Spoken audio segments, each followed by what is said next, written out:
Saudari-saudara yang terkasih di dalam Tuhan Yesus, marilah kita berdoa. Dalam nama Bapa dan Putra dan Roh Kudus. Amin.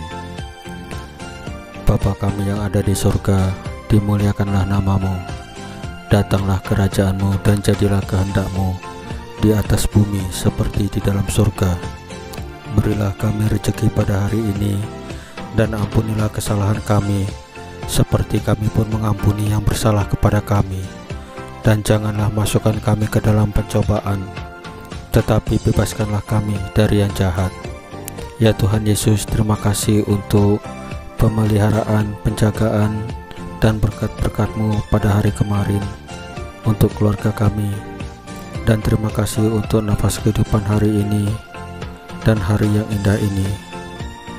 Ampunilah segala dosa-dosa kami dengan kerahiman-Mu ya Tuhan Yesus, dan berikanlah kerinduan kepada kami untuk menyambut sakramen Maha Kudus-Mu dalam rupa roti dan anggur dalam misa Ekaristi.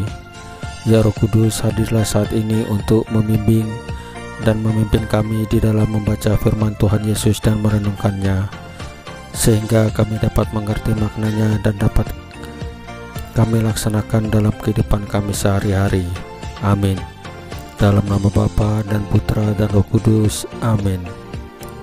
Tuhan bersamamu dan bersama rohmu. Inilah Injil suci Yesus Kristus menurut Matius pasal 11 ayat 16 sampai dengan 19,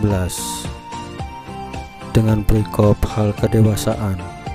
Dimuliakanlah Tuhan. Dengan apakah akan kuumpamakan angkatan ini? Mereka itu seumpama anak-anak yang duduk di pasar dan berseru kepada teman-temannya, "Kami meniup seruling bagimu, tetapi kamu tidak menari. Kami menyanyikan kidung duka, tetapi kamu tidak berkabung." Karena Yohanes datang, ia tidak makan dan tidak minum, dan mereka berkata, "Ia kerasukan setan." Kemudian Anak Manusia datang, ia makan dan minum, dan mereka berkata, "Lihatlah, ia seorang pelahap dan peminum, sahabat pemungut cukai dan orang berdosa." Tetapi hikmat Allah dibenarkan oleh perbuatannya. Demikianlah sabda Tuhan. Terpujilah Kristus. Saudari-saudara yang terkasih di dalam Tuhan Yesus, Yesus mengecam orang-orang pada zamannya. Apa sebenarnya yang dikecam Yesus? Yesus menyebut angkatan itu sebagai anak-anak untuk menunjukkan ketidakdewasaan mereka. Mereka stagnan pada tahap ketika anak-anak memakai diri mereka sendiri sebagai tolak ukur yang menentukan tindakan orang lain. Contohnya, jika mereka meniup seruling, maka orang lain haruslah menari, tidak peduli keadaan mereka. Jika mereka menyanyikan kidung duka, mereka haruslah berkabung mengikuti kehendak anak-anak itu. Bukan hanya kehendak mereka yang dijadikan tolak ukur, tetapi juga selera dan perasaan mereka. Misalnya, ketika Yohanes Pembaptis tidak makan dan tidak minum, dia dicap kerasukan setan. Apakah itu berarti waras adalah mereka yang makan dan minum? Juga tidak, karena Anak Manusia datang dan ia makan dan minum.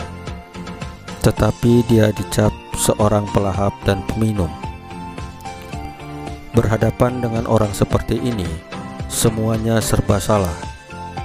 Yang benar hanyalah mereka atau selera mereka sendiri, sehingga akan sulit diikuti oleh orang lain. Saudari-saudara yang terkasih di dalam Tuhan Yesus, pada masa Advent ini kita diundang untuk bertobat, yaitu tidak menjadikan diri sendiri sebagai tolak ukur untuk diikuti oleh orang lain. Yang harus menjadi tolak ukur dan penentu tindakan kita ialah kehendak Allah. Tuhanlah yang menentukan jalan-jalan yang harus kita tempuh. Melalui perintah-perintahnya, Dia menentukan tindakan kita. Buah dari mengikuti kehendak Allah ialah damai sejahtera dan kebahagiaan. Saudari-saudara yang terkasih di dalam Tuhan Yesus, marilah kita berdoa sebelum menutup bacaan firman dan renungan hari ini. Dalam nama Bapa dan Putra dan Roh Kudus. Amin. Ya Tuhan Yesus, ubahlah hati kami menjadi rendah hati seperti hati-Mu. Salam Maria, penuh rahmat, Tuhan sertamu. Terpujilah Engkau di antara wanita, dan terpujilah buah tubuh-Mu Yesus. Santa Maria, Bunda Allah, doakanlah kami yang berdosa ini, sekarang dan waktu kami mati. Amin. Dalam nama Bapa dan Putra dan Roh Kudus. Amin. Saudari-saudara yang terkasih dalam Tuhan Yesus, bacaan firman dan renungan hari ini sudah selesai. Tuhan Yesus memberkati kita semua. Amin.